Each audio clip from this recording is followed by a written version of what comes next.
औषधं चैव ओंकाराय नमो नमः।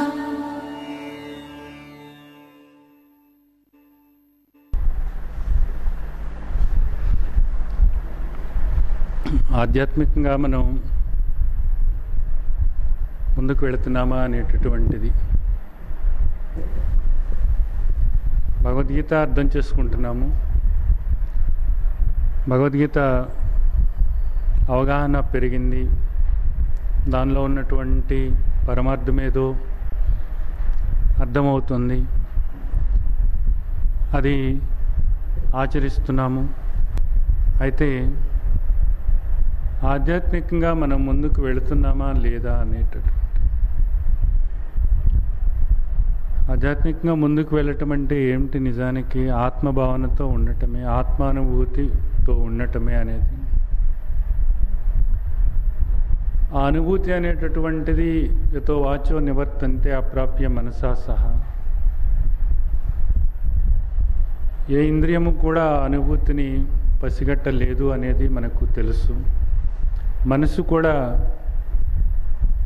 ఆ అనుభూతిని పసిగట్టలేదు.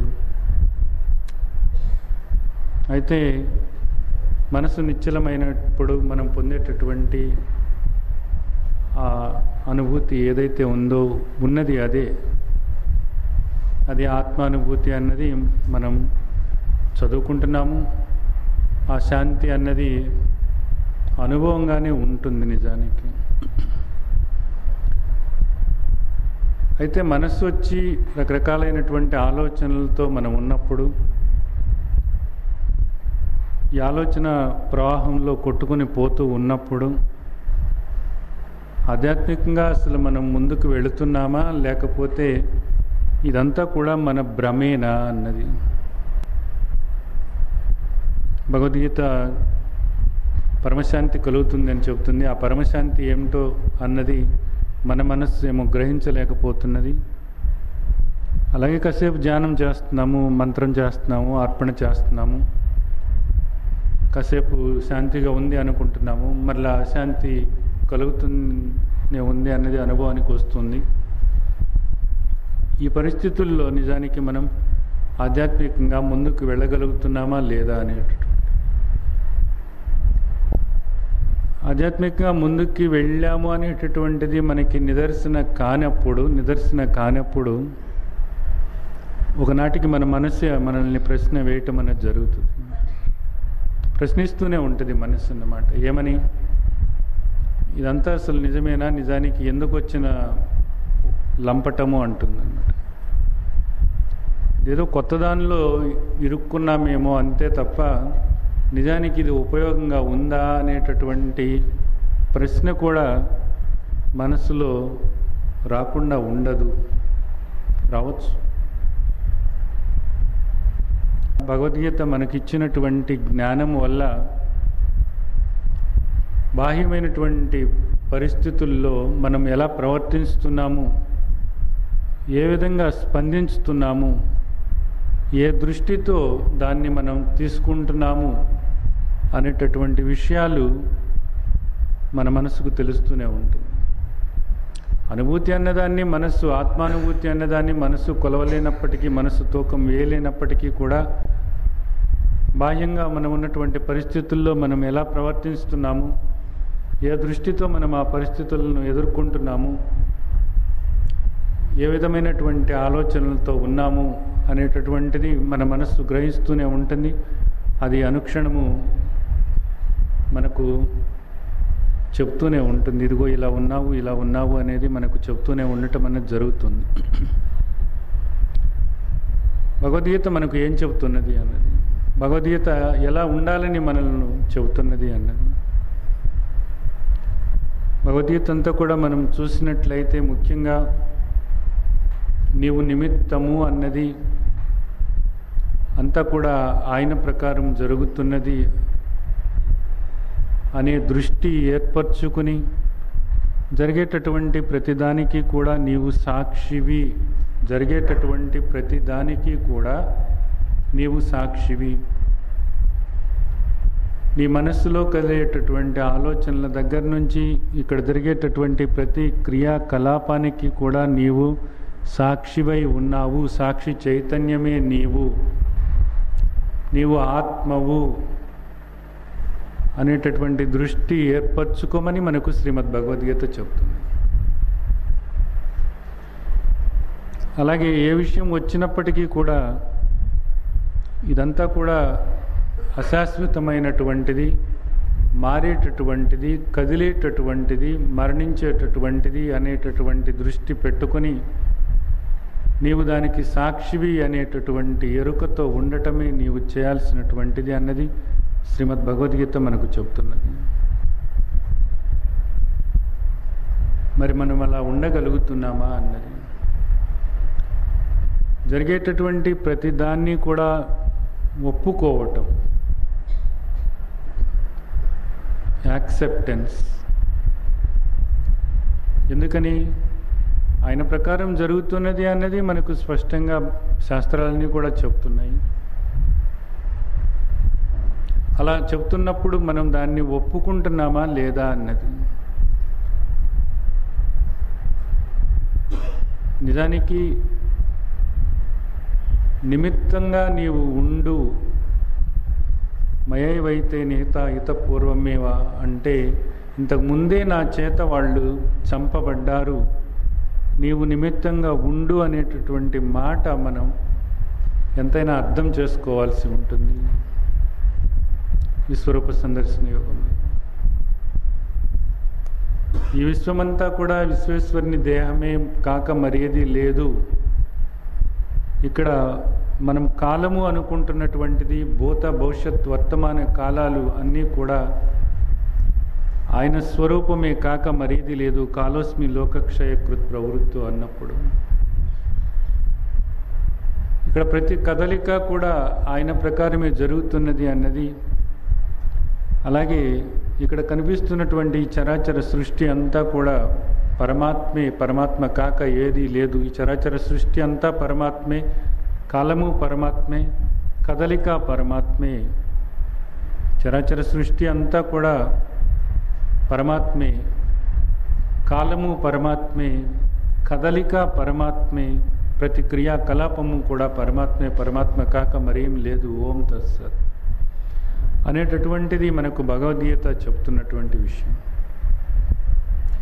ఆ దృష్టి ఏర్పరచుకోవటమే, ఆ దృష్టిలో పెరగగలగటమే ఆధ్యాత్మిక ఉన్నతి. ఆ దృష్టిలో పెరగగలగటమే. దానికి నీవు చేయాల్సినటువంటిది ఏమిటి? జరిగేటటువంటి ప్రతిదానికి కూడా సాక్షిగా మారగలుగుతున్నామా లేదా అన్నది. జరిగేదాన్ని జరుగుతున్నట్లుగా గుర్తిస్తూ దానికి సాక్షిని నేను అనేటటువంటి దృష్టితో ఉన్నామా, లేక ప్రతిదీ కూడా మన ప్రకారమే జరగాలి అని అనుకుంటున్నామా అన్నది. ఈ రెండే విషయాలు. ఇది ఒక గిట్టురాయి పెట్టుకుని మనం చూసుకుంటూ ఉండవచ్చు. సన్నివేశం ఏదైనా అవ్వచ్చు, సందర్భం ఏదైనా అవ్వచ్చు, వ్యక్తి ఎవరైనా అవ్వచ్చు, ఎంతటి విలువైన వస్తువైనా అవ్వచ్చు, ఎంతటి విషయమైనా అవ్వచ్చు, ఏదైనా అవ్వచ్చు. మన ప్రకారమే జరగాలి అని అనుకుంటున్నామా, లేదా జరిగేటటువంటి దాన్ని ఒప్పుకుంటూ ఆయన ప్రకారం జరుగుతుంది అని ఆయన మహిమను గుర్తిస్తున్నామా అనేటటువంటిది గిట్రాయి పెట్టుకుని కూర్చోవడం. ఈ గిట్రాయి పెట్టుకుని కూర్చున్నప్పుడు మనం ఆయన ప్రకారమే జరుగుతున్నది ఇది అనేటటువంటి దాంతో ప్రతిదాన్ని కూడా ఒప్పుకుని మనం చూస్తూ మనం సాక్షిమి అనేటటువంటి దృష్టి ఏర్పరచుకుని మనం ఉన్నట్లయితే అదే సర్వస్వ శరణాగతి అవుతుంది. సర్వస్వ శరణాగతి అంటే అది నిజానికి ఒక అద్భుతమైనటువంటి మాట. సర్వములోనూ కూడా ఆయనకు మనం శరణాగతులై ఉండటం అంటే సరెండర్ అయి ఉండటం అంటే ఆయన ప్రకారమే జరుగుతుంది అనేటటువంటి దానికి చూస్తూ ఉండటం. ఒక వ్యక్తిని ఎవరైనా శరణు వేడినప్పుడు, ఆయనకు సరెండర్ అయిపోయినప్పుడు ఆ వ్యక్తి ప్రకారం జరుగుతున్న దాన్ని చూస్తూ ఉండటం తప్ప ఆ వ్యక్తిని శాసించటం కానీ ఆ వ్యక్తిని వేడుకోవటం కానీ ఆ వ్యక్తిని తన ప్రకారంగా నడుచుకోమని చెప్పటం కానీ చేయటం అనేది జరగదు అన్నది మనకు తెలుసు. ఎప్పుడైనా సరే ఒక రాజు దగ్గరకు వెళ్ళి ఎవరైనా ఒక వ్యక్తి, సామాన్యమైన వ్యక్తి ఆ రాజుని శరణు వేడినప్పుడు, ఆ రాజుకి శరణాగతుడైనప్పుడు, ఆ రాజుకి సరెండర్ అయినప్పుడు ఆ వ్యక్తి చేయాల్సినటువంటి పని ఏది అన్నది మనందరికీ బాగా తెలుసు. ఆ రాజు లేదా చక్రవర్తి చేసేటటువంటి ప్రతిదాన్ని కూడా చూస్తూ ఉండటం తప్ప ఆ చక్రవర్తిని లేదా రాజుని శాసించటం కానీ అభ్యర్థించటం కానీ తన ప్రకారం నడుచుకోమని తన ఊహలకు తన ఆలోచనలకు తగ్గట్లుగా రాజుని ప్రవర్తించమని అడగటం కానీ చేయకూడదు అనేటటువంటిది మనకు స్పష్టంగా తెలిసినటువంటి విషయం. అలాగే భగవంతుడికి శరణాగతి వేడటం అంటే ఏమిటి? నిజానికి సర్వస్వ శరణాగతి అని మాట్లాడుతున్నప్పుడు భగవంతుడికి మనం శరణాగతులమై ఉన్నాము అనేది మనకు అర్థమై ఉన్నట్లయితే, ఆయనకు శరణాగతులమై మనం ఉన్నాము అనే మాట మనం అర్థం చేసుకుంటే అడగటానికి కానీ ఆలోచించటానికి కానీ అభ్యర్థించటానికి కానీ ఆయన్ను మభ్యపెట్టాలనుకోవటానికి కానీ ఏ ఆస్కారము ఉండకూడదు అన్నది మనం స్పష్టంగా అర్థం చేసుకోవాల్సినటువంటి విషయం. మనం ఆ విధంగా ఉండగలుగుతున్నట్లయితే మనం ఆధ్యాత్మికంగా పైకి వెళుతున్నట్లు. అలా కాకుండా మన ఆలోచనల ప్రకారంగా ఆయన చేస్తాడు అనేటటువంటి భావన ఇంకా ఆలోచన మనలో ఉంది అని అంటే ఆధ్యాత్మికంగా మనం ఆగిపోయాము. ఎక్కడ వేసిన గొంగళి అక్కడే ఉంది అంతే. భగవద్గీత మనకు అర్థం అవ్వచ్చు, భగవద్గీత మనం చదువుతూ ఉండవచ్చు, భగవద్గీత మనం రాస్తూ ఉండవచ్చు, భగవద్గీత మనం చెబుతూ ఉండవచ్చు, అయితే అది మనం ఆచరించటం లేదు. ఈ విషయాన్ని స్పష్టంగా అర్థం చేసుకోవాల్సి ఉంటుంది. ఈ జీవితం మనకు కనపడుతుంది, కొన్ని సంవత్సరాల ఈ జీవితం మనకు కనపడుతుంది మన ముందు. మనకు కనిపించినటువంటిది అంతకుముందు ఎంతో జరిగింది, ఇకెంతో జరగబోతుంది. నిజానికి శ్రీమద్ భగవద్గీతలోనే చెప్తున్నారు, నీకు అనేక జన్మలు గడిచాయి, ఇక ఎన్నో జన్మలు కూడా గడవబోతున్నాయి, అవన్నీ కూడా నాకు తెలుసు నీకు తెలియదు అనేది శ్రీమద్ భగవద్గీత మాట్లాడినటువంటి మాట. కనిపిస్తున్నటువంటి ఈ జన్మని ఆధారం చేసుకుని, కనిపిస్తున్నటువంటి ఈ పరిస్థితుల్ని ఆధారం చేసుకుని, కనిపిస్తున్నటువంటి ఈ వ్యక్తులని ఆధారం చేసుకుని, కనిపిస్తున్నటువంటి ఈ స్నేహితులను, ఈ బాంధవ్యాలను, ఈ చుట్టరికాలను ఆధారం చేసుకుని నీ ఆలోచనలు సాగుతున్నాయి. గడిచిపోయినటువంటి నీ పరిస్థితి ఏదో, నీ ప్రారంధం ఏదో నీకు తెలియటం లేదు అన్నది స్పష్టంగా తెలుసు. అయితే అది ఒకటి ఉన్నది అన్నది మనకు శాస్త్రం చెప్తుంది. దాని ప్రకారంగా ఇక్కడ నీవు సుఖ దుఃఖాలను అనుభవిస్తున్నావు అన్నది మనకు శాస్త్రం చెప్తున్నటువంటి.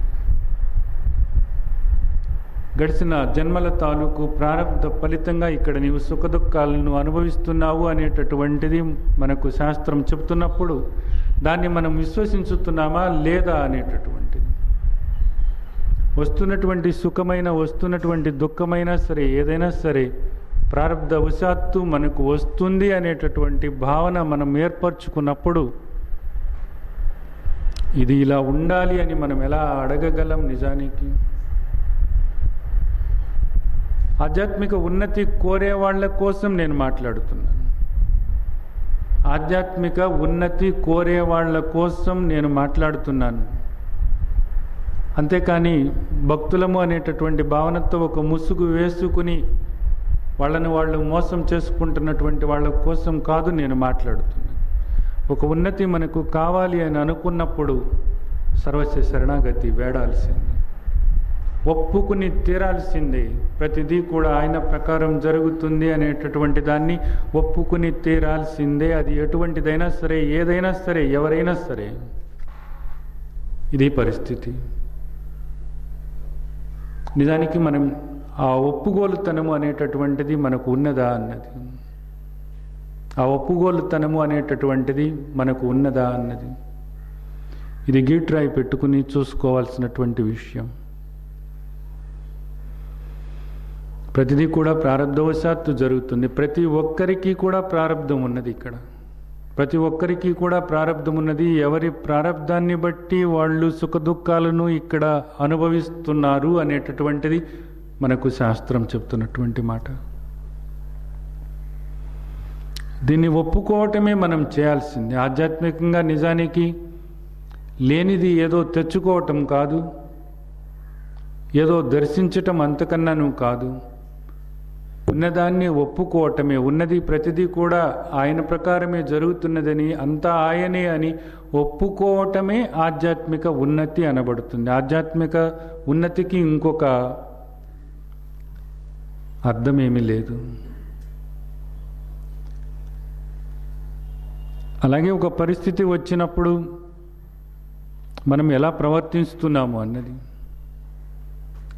ఆ పరిస్థితిలో మనం ఎంత నిశ్చలంగా ఉండగలుగుతున్నాము అనేటటువంటిది, ఎంత సమస్థితిలో ఉండగలుగుతున్నాము అనేటటువంటిది.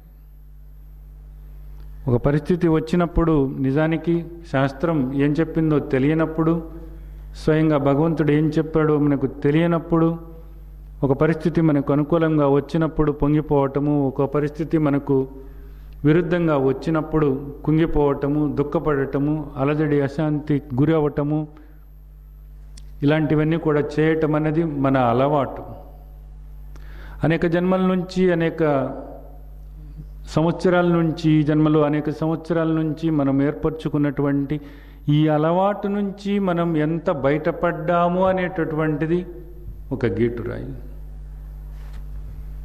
ఒక విరుద్ధమైనటువంటి పరిస్థితి, మనం ఊహించినటువంటి పరిస్థితి మనకు ఎదురైనప్పుడు కల్లోల పడుతూ ఉంటాము, కలత చెందుతూ ఉంటాము, దుఃఖపడుతూ ఉంటాము, ఆందోళన పడుతూ ఉంటాము, అశాంతిలో కూరుకుపోతాము. అయితే ఆధ్యాత్మికంగా ఉన్నతి పొందాలి అనుకునేటటువంటి వ్యక్తి అలా ఉండడు అన్నది అర్థం చేసుకోవాలి. ఇదంతా కూడా ప్రారబ్ధవశాత్తు జరుగుతున్నది అనేటటువంటి దాన్ని అర్థం చేసుకుని, ప్రతిదీ కూడా, ప్రతి కదలిక కూడా ఆయనే అనేటటువంటి దాన్ని అర్థం చేసుకుని నిలబడగలగటం. బలవంతాన కాదు, తెచ్చిపెట్టుకున్నటువంటి గాంభీర్యంతో కాదు, బలవంతాన కాదు, తెచ్చిపెట్టుకున్నటువంటి గాంభీర్యంతో కాదు, మనల్ని మనం మోసం చేసుకునేటటువంటి ప్రయత్నంతో కాదు, అర్థం చేసుకున్నటువంటి అవగాహనతో, పోగొట్టుకున్నటువంటి అజ్ఞానంతో ఏర్పడినటువంటి నిశ్చలమైనటువంటి స్థితిలో ఉండాలి. అవగాహనతో అర్థం చేసుకుని పోగొట్టుకున్న అజ్ఞానం వల్ల ఏర్పడినటువంటి స్థితి ఏదైతే ఉందో ఆ స్థితిలో నిశ్చలంగా ఉండాలి. అంతేకాని ఏదో తాత్కాలికమైనటువంటి దాంతో కాదు. ఒక తాత్కాలికమైన తెచ్చిపెట్టుకున్నటువంటి మేకపోతు గాంభీర్యం లాంటి గాంభీర్యంతో నేను ఉండగలుగుతున్నాను అని నలుగురికి తెలియటం కోసం కాదు, అవగాహన చేసుకోవాలి. ఓ పరిస్థితి వచ్చినప్పుడు అర్థం చేసుకోవాలి, పరిస్థితిని పరిస్థితిగా చూడగలగాలి, పరిస్థితిని ప్రారబ్ధంగా చూడగలగాలి. అది సుఖమైన దుఃఖమైన ప్రారబ్ధంగా దాన్ని చూడగలగాలి. తనకైనా తన ఎదుట ఉన్నటువంటి వ్యక్తులకైనా సరే, ఎవరికైనా సరే ఒక పరిస్థితి వచ్చినప్పుడు ఆ పరిస్థితిని ప్రారబ్ధంగా చూడగలగాలి. పరిస్థితిని ప్రారబ్ధంగా చూడగలిగినప్పుడు అవగాహన ఏర్పరచుకొని అజ్ఞాన సంబంధమైనటువంటి ఆలోచన ధోరణి పోగొట్టుకొని ఒక నిశ్చలమైనటువంటి స్థితి ఏర్పరచుకోవాలి. సాక్షిగా నిశ్చలంగా చూడగలగాలి. ఏదైనా సరే ఆ విధంగా మనం ఎంతవరకు చూడగలుగుతున్నాము అనేటటువంటిది ఒక గీట్రాయి పెట్టుకోవాలి. అలా మనం చూడగలుగుతున్నట్లయితే, పరిస్థితిని ప్రారంభంగా మనం చూడగలిగినట్లయితే, ఇదంతా కూడా జరుగుతుంది అనేటటువంటి దాన్ని మనం అర్థం చేసుకోగలిగినట్లయితే మనం ఆధ్యాత్మికంగా ముందుకు వెళుతున్నట్లు అన్నది అర్థం చేసుకోవాలి. ఆధ్యాత్మికంగా ముందుకు వెళుతున్నాము అన్నది అర్థం చేసుకోవాలి. అలాగే మన చుట్టూతా ఉన్నటువంటి విషయాలు మనలో అనేక రకాలైనటువంటి ప్రలోభాలకు గురి చేస్తూ ఉంటాయి. విషయ వాసనలు మనల్ని విషయ భోగాల వైపు లాగుతూ ఉంటాయి. ఈ దేహానికి ఏదేది కావాలో, ఎంతవరకు కావాలో అనేటటువంటి దాన్ని అర్థం చేసుకుని, ఆపై అన్నీ కూడా విషయ భోగాలే అనేటటువంటి దృష్టి ఏర్పరచుకుని, విషయాల వైపు మనసు పోకుండా మనం ఎంతవరకు నిగ్రహించుకోగలుగుతున్నామో అన్నది ఒక గీట్రాయి పెట్టుకుని కూర్చోవాలి.